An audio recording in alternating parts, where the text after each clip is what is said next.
All right, everybody. Welcome to the pre-hospital case study of Grandeur for the week of August 3rd, 2014. I know it's been a while, but I'm excited to get this up. It's just been very busy here recently. Just a quick update on the website for those of you who used to follow me from the pre-hospital project. The new website, www.everythingems.info, is starting up and we're getting good results.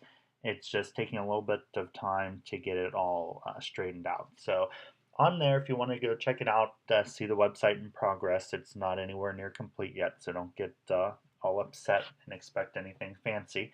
But there is a link to the blog on there, and that is where you'll find all my lessons and editorials. It's just basically the new place for the new stuff, replacing my old blog, which has gone defunct.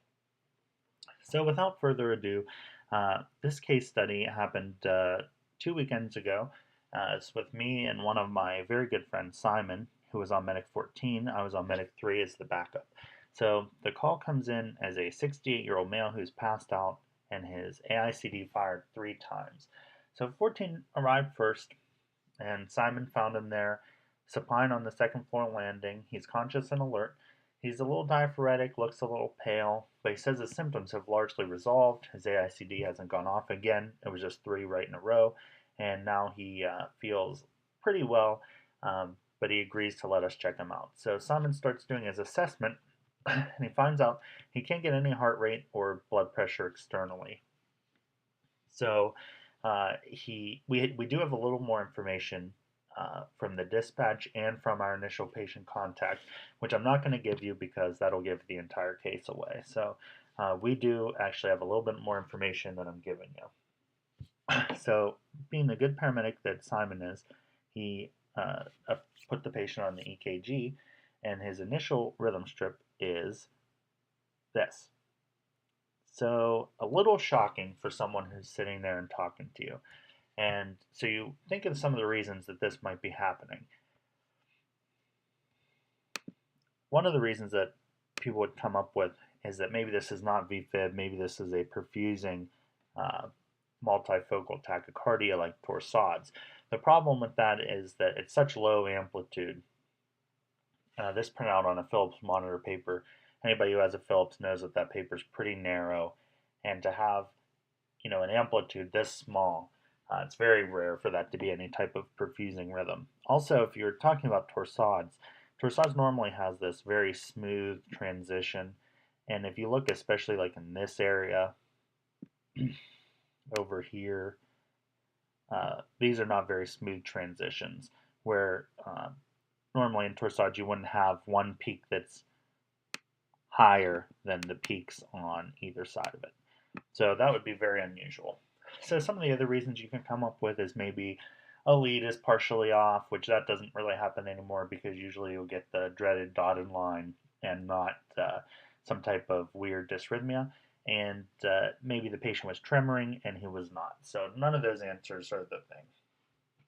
One thing you'll also notice here is that the monitor is giving you a pulse ox and a pulse rate. So for this rhythm, it'd be very rare for you to get any type of pulse rate, and certainly not a high pulse ox of 95% when the person is in VFib. If you have a non-perfusing rhythm, you should have no pulse ox. Pulse ox rarely reads falsely high in the absence of CO poisoning. So what could be if you have no other information, just take a second and think about what would be the main case you would think of if you put a patient on the monitor and the person was in VFib but was awake and had a good pulse ox. So just due to medical command, wanted to be able to see the rhythm. Simon did a 12-lead EKG, which for this case is pretty useless in that we know what the rhythm is and you're not going to see anything on it. But we'll show it to you anyway. So we do this 12-lead EKG so we can send it to the resident who wants to see the rhythm. And it doesn't show you anything exciting. It's just VFib across the board. A little higher amplitude in some of the precordial leads, but probably just from the positioning of the leads. So here's Bertram the bookworm, if anybody remembers him from the old days. He's the little guy who's inside your monitor, and tries to figure out the diagnosis, but he is not the smartest guy in the box. So what did you get for this here, Bertram? Okay, AFib. Yeah, probably not. So already pretty much bombed this one there, Bertram. So have you thought of any of the reasons that this person might be in VFib but's awake and talking? While you think about that, think about what you would do to treat this person, because this is pretty much the bread and butter of EMS. When someone is in VFib, you throw them on the monitor, immediately your response is to shock them. In this case, it didn't work out the greatest for that person. We'd like to see a better perfusing rhythm other than asystole after you shock a person from VFib. So without any other ideas, we're going to move on to the case study of the week, which is actually LVAD, the left ventricular assist devices. And this is just going to be a quick and dirty, minimal emergency type facts that are good to know and remember. Just a quick review. If you need something more in depth, I'd take a continuing education class which focuses on LVADs. So, what are the causes for LVADs? So, if you have a catastrophic event, we're talking like a massive MI, emergency pump failure from surgery, these types of things where you would need an LVAD emergently and for short term for like supportive care.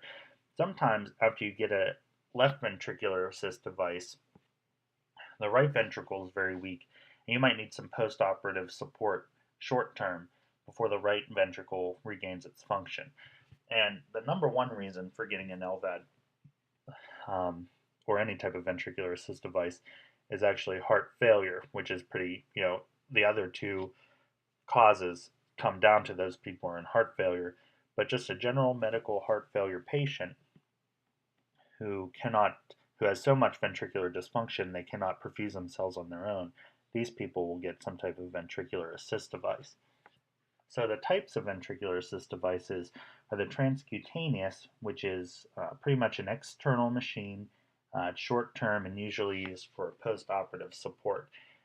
These people have this big machine that sits outside their body, which acts as their ventricle and bypasses the ventricle that it's supporting.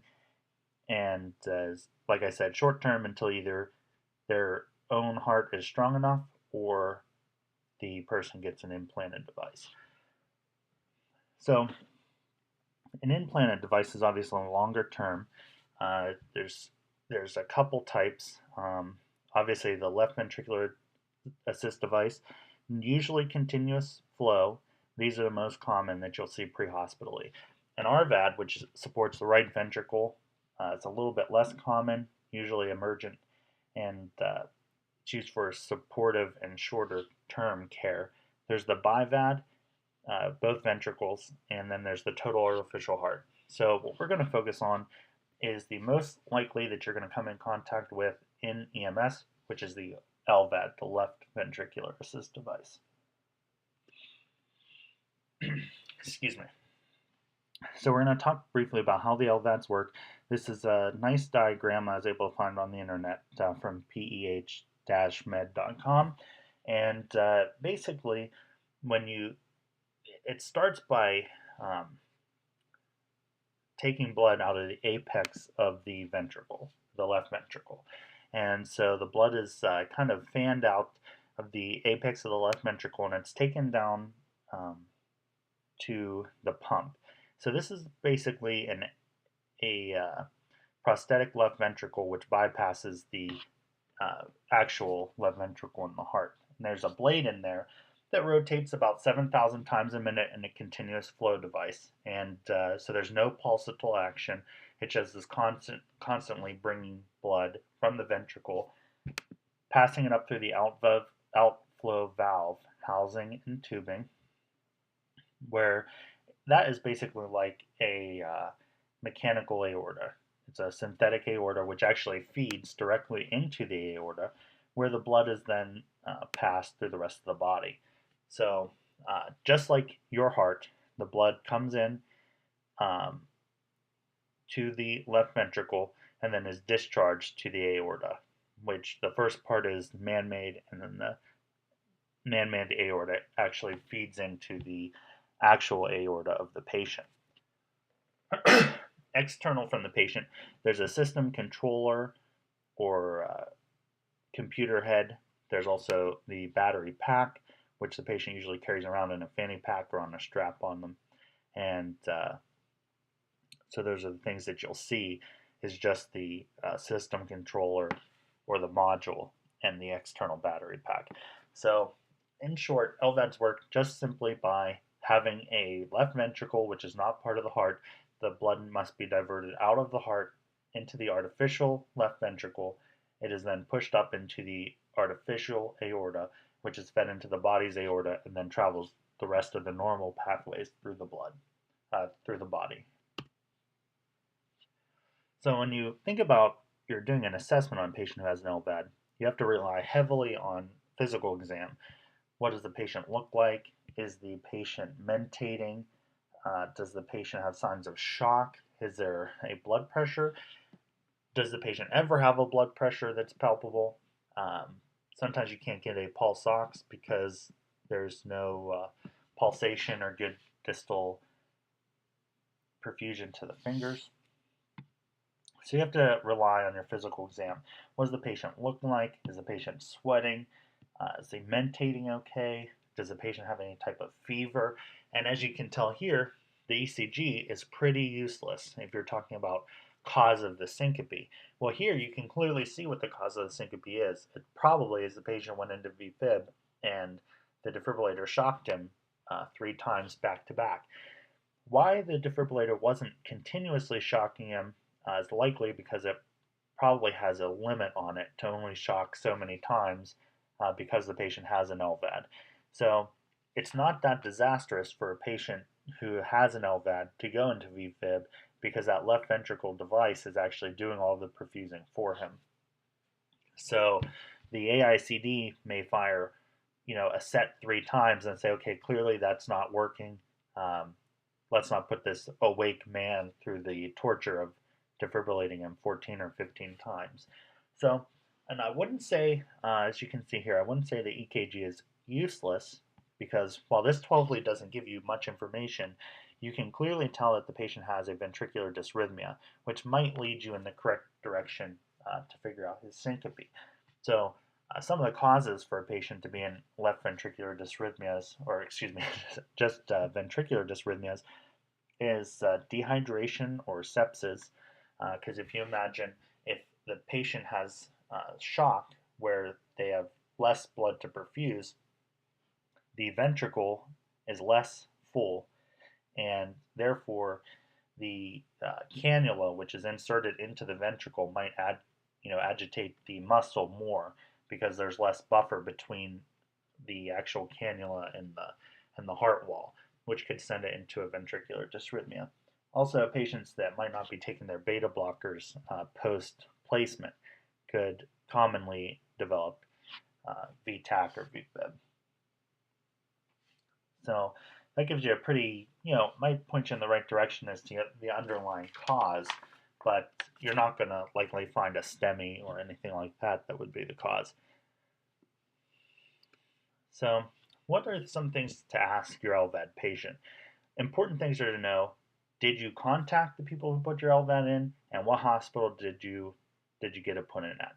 If this is a medical case where the patient might be ill, have a fever, be throwing up, has chest pain, those all need to be transported to the place that did the LVAD. There are some times that you might be able to take a patient to just a community hospital, especially for those of you who are far away from the major center which put in the LVAD. Does the patient have a continuous flow device? Mainly important to know if the patient normally has a pulse or no pulse. Lots of patients nowadays with LVADs have no pulsatile mechanism. It is just pumped continuously through the body, and so that they never have a pulse. So if you feel for a pulse on someone and you don't find one, that's not completely abnormal. And usually when there's no pulsatile mechanism, you also want to have a blood pressure. And without doing a Doppler you won't be able to get a blood pressure, so don't panic about that either. Some of the older pumps have an external hand pump in which you could take over for the machine if it stopped functioning, or if the patient arrested and the machine was not perfusing, you could do external pumping. However, most of those machines are older and it's less likely to find someone who has an external pump. Ask the patient and the family if the machine is functioning properly, or if it's been alarming or warning you, or if it just doesn't feel right. The patient and their family are likely much more educated on the use of this LVAD than you are. So that's an important thing to ask. And if the module has been alarming, why has it been alarming? Has it been alarming because the battery is low? Has something become disconnected? Those are all important things that you might want to troubleshoot with the patient or their family. Simply ask the patient if he feels like he's being perfused well. If he feels weak and sweaty and like he's not getting enough blood and he's very dizzy, he'll be able to tell you that, especially if he's at the LVAD for a significant period of time. Lots of these patients, because they have heart failure, will have an AICD. You should ask them if that has shocked them, and that would give you a hint as to whether they were in or are in a ventricular dysrhythmia. Usually the patient's dysrhythmia is caused, like I said, by dehydration or not taking the appropriate medications. And so normally the AICD will not convert the patient. Usually they need fluid resuscitation or maybe even pharmacological therapy before defibrillation. Sometimes those patients will then convert on their own and sometimes not, but it's almost backwards, where you want to support the circulation, then maybe do pharmacological, then do electricity, whereas in any other patient, the primary treatment for ventricular dysrhythmias is defibrillation. You always want to know where the backup bags, the batteries, and the power source is to troubleshoot and make sure you have everything you need before taking the patient to the hospital. So when you do the assessment, like I said, you might not have a good SpO2, BP, or ECG. Check for the signs of shock and mentation. Then consider the ECG rhythms.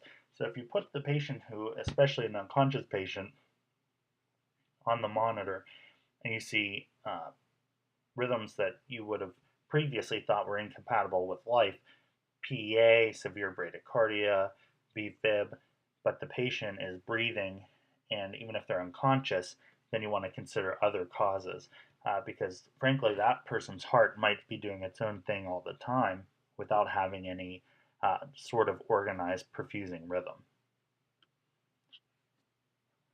So importantly, the unconscious LVAD patient. Try to identify the cause of unconsciousness. Is the person a diabetic and their blood sugar is low? Does the person have a major stroke, which is not impossible, because anytime you imagine that blood is passing out of the circulation and then back into the circulation, clotting is certainly a concern. Maybe the person has a large pulmonary embolism that's causing decreased oxygen to the brain, or any other cause. So just like any other patient, you want to find the cause of the patient's decreased mental status. Does the patient have any signs of life, any movement, any breathing, any response to pain? If the person appears like they are, don't have any signs of life, then certainly the possibility that they've passed is there, but this is a little bit of a difficult patient to decide, since that ventricular device is actually pushing the blood through the body. So one of the assessments that you would do on an unconscious LVAD patient is listen to the epigastrium. That's usually where the LVAD pump is. And when you listen to that pump, do you hear that whirring of the pump, of the blade spinning around? If you hear nothing, the LVAD is probably not functioning. If you hear the blade spinning, the LVAD is spinning, so some other problem, whether it's severe shock or any of the other reasons we listed before, would be the cause of the decreased level of responsiveness. Then there's the age-old question, do you do CPR on these people or not? And so there's a significant debate on whether you should do CPR on an unconscious LVAD patient who has no signs of life. If the patient has any signs of life, you don't do CPR on them, specifically because that mechanism is pumping the blood through the body and there's some other cause of the unconsciousness. If you listen to the epigastric sounds and it's silent, then that patient is not receiving any circulation. So consider yourself as the patient obviously dead. So if a wife wakes up and turns over to her husband and he's unconscious in the morning and calls 911 and you arrive, it's certainly possible that the LVAD stopped functioning hours ago and he passed away from not having any circulation. In that case, would not start resuscitation. You have to consider yourself, excuse me, you have to consider what basically is your local protocol for starting CPR. The risk is if you start compressions on a patient who has an LVAD, that you could dislodge one of the cannulas, even either from the ventricle or from the aorta. In either case, that would be fatal because you would basically exsanguinate through those holes while you're doing compressions. So that is the risk. But if the patient is on an LVAD, the LVAD has stopped working, has no pulse or sign of life, and it's a witnessed event, then the patient is in cardiac arrest and will die. There's no way you could magically run this person to the hospital and them survive by them doing emergency surgery and getting the machine back working because of the extended time that that person would not have any circulation to the heart, lungs, brain, kidneys, or any other of the organs. So the debate is, do you take the risk and start CPR of dislodging those cannulas, or do you withhold CPR on someone who has no signs of circulation? So I don't have an easy answer for that. That is something that relies on your medical director, local protocol, and sometimes it's even device specific. Some of the concerns with CPR is, do you even get enough circulation by trying to pump the blood through the ventricle, out through the LVAD, and then back up through that artificial aorta into the patient's aorta? And how effective is that? How fast does the blood clot outside of uh, the patient's actual circulatory system? And of course, what if you dislodge the cannulas? Are the concerns? So refer that question to your local medical director, but do it before you have a cardiac arrest LVAD patient. This is something that you should be prepared for and know what to decide to do in that situation. Another special consideration for LVAD patients is trauma. So if you have a patient that's been in a motor vehicle accident, basically at any speed, those people should go to the closest trauma center that can handle their LVAD.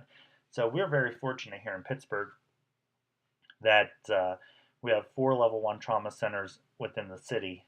And you know, if someone says, well, I got my LVAD put in at Presby and they were in a car accident on the other side of the city, it's not that far away to take them to Presby. So they can be where the LVAD placement is. And pretty much any place that put the LVAD in is one of the level 1 centers. So we don't have that debate. The problem is if you live out in the country, the person was in a relatively minor accident or suffered a really minor fall, does that person have to go to the LVAD center which placed it? The risk is the same as with anything else. If this person was in a motor vehicle accident, they were going 15 miles an hour, it's hard to say what force it would take to either totally or partially dislodge one of those cannulas. And if blood is leaking slowly around one of the cannulas into the space in the chest, then it might not manifest itself right away. And by the time anybody realizes that there's any severe symptoms, that could be too late to get that patient to the trauma center.